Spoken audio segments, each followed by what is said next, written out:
One of the people looking into the collapse of Mt. Gox was the IRS and Homeland Security investigations in the United States. They were looking at a hacker who had hacked a whole bunch of Bitcoin exchanges, and they thought that Mt. Gox might be one of them. So Tigran Gambaryan, who is known as the blockchain wizard, came to Japan and asked the Japanese authorities if he could have the Mt. Gox database, because at this time Mark is in jail, if he could have the Mt. Gox database so that they could identify the hacker, possibly, for this case and others. They thought it would be very useful in tracking this hacker, this super hacker they were going after. And the Japanese cops were like, no, well, we're basically like, fuck you. And so I had reached out to him before because I knew his contacts because for a while I was taking care of Mark Karpolis's cats. That's a long story, but there was a time when Karpolis was arrested and I knew his lawyer that I was feeding his cats. And on his desk were a bunch of business cards from various people in, like, the FBI and the IRS and Homeland Security. And of course, I took photos of them and contacted them and like, why are you talking to Mark Karpolis? Anyway, so he had my contact. He reached out to me and he was like, hey, Jake, why, and I can only say this now because he left the IRS and it's in private sector. He doesn't care. So I'm not blowing a source. And he said, like, why will the Japanese police not share this information with me? And I said, well, they've arrested Mark Karpolis on charges of related to Mt. Gox. And they're clearly trying to pin this huge, colossal theft of Bitcoin on him. And what you're doing would show that the whole pretense of their investigation is wrong if you're right. And why would they want to make themselves look bad? Anything help that they give to you, it makes it likely they may lose their case in court. And in Japan, there's a 99% conviction rate. So if, there's a real hacker out there and that person gets caught, then that's mud on the face of the prosecutors, mud on the face of the police. They look incompetent. And there's a chance that Karpolis might even be declared innocent on many of the charges. So they're not going to help you. They got no interest in helping you. And he's like, okay, do you think you could help me get a hold of that database? And I'm good friends with Karpolis at this point. And actually, this is the first time it occurred to me, though I sort of suspected, like, wow, he might actually really be innocent. So I'm like, Mm. I will talk to him, and if I can get you a copy of the database, I will. And I said, but I will ask something from you. And I said, I will ask that if you nab this guy, that you put in a press release that this person is responsible for the Mt. Gox hackings, because that would be advantageous to Mark in his defense, and it would be advantageous to me to know that I've been on the right place. Mhm. But mostly because he's doing you a favor. If that's truth, you have to put it in the press release. They said, I can do that. And I said, and the second thing is I want a 24-hour heads up if you make the arrest before anyone else. He's like, fuck you, that's not going to happen. Absolutely not. Absolutely not.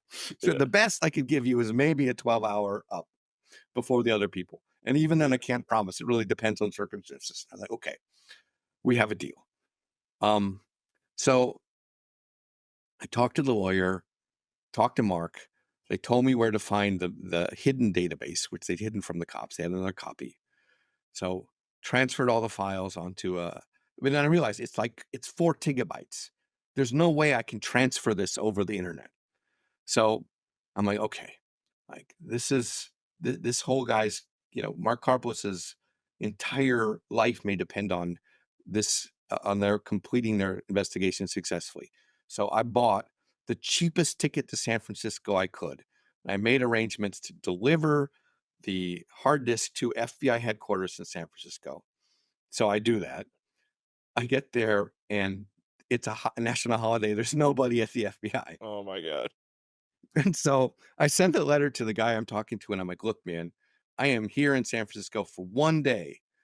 I am not putting this in a mailbox. And I'm like, and I think you need my signature so it's part of the chain of evidence. And he's like, holy shit. Okay, sorry. Didn't realize it was a national holiday. So then I get CC'd like on like mail after mail of all the people on this organization as they're trying to figure out someone who can meet me with it, which is actually, as a reporter, is great. I'm like, wow, okay, wow, I like this is. Hold on, I gotta turn on the air conditioner here. No worries. I'm like, this is amazing. Like all of these, it's getting a little hot here in Japan. Oops. Like now I know everybody who's been working on this investigation. So eventually, I've, this guy from the FBI, um, meets me at this really seedy place because he's on call. Um, and over drinks, I hand him the hard disk, and a couple months later, they make the arrest. And they put Mt. GOX in the press release, saying like this is the hacker that also has hacked Mt. GOX in the other places. And I didn't get 24 hours notice. I did get like a 12-hour notice, but since the arrest was in Greece and basically nobody at the Daily Beast was up, I basically arrived at the story at the same time as everybody else. So no super scoop either, but that was all right. You put yourself in these situations that I just don't understand how you aren't having a constant panic attack. Like, is your frontal lobe broken or something? Like, how do No, you how I do you mean, get through this? I mean, look, my father always said, we don't have many opportunities in life to be wonderful. So when you get them, you should seize them. And Mm, the way I saw it is like, look, I have this chance to help this investigation and help Mark, who's not a perfect person, but but wasn't guilty, mhm, and I took it. Um, and oddly enough, I am very grateful to Tigran, and he is now being held by the Nigerian government hostage, after he went there on a business trip for Binance, um, because they're basically trying to shake down Binance. You can look yeah, it up, yeah, yeah. Tigran Gambarian, and I'm Okay. like, and so I'm in touch with Tigran and his attorney, trying to find some way to get him out of that country and back into the United States. Because I'm like, what are you going to do? Like, I owe Tigran, so Mhm. I've helped make sure people know about the petition. I put a couple $100 on. I hate to feed Elon Musk anything, but to get the tweet read so that people would do that's a moral compromise. Wow, I gave Elon Musk money so that this tweet would be read and more people would know about the case.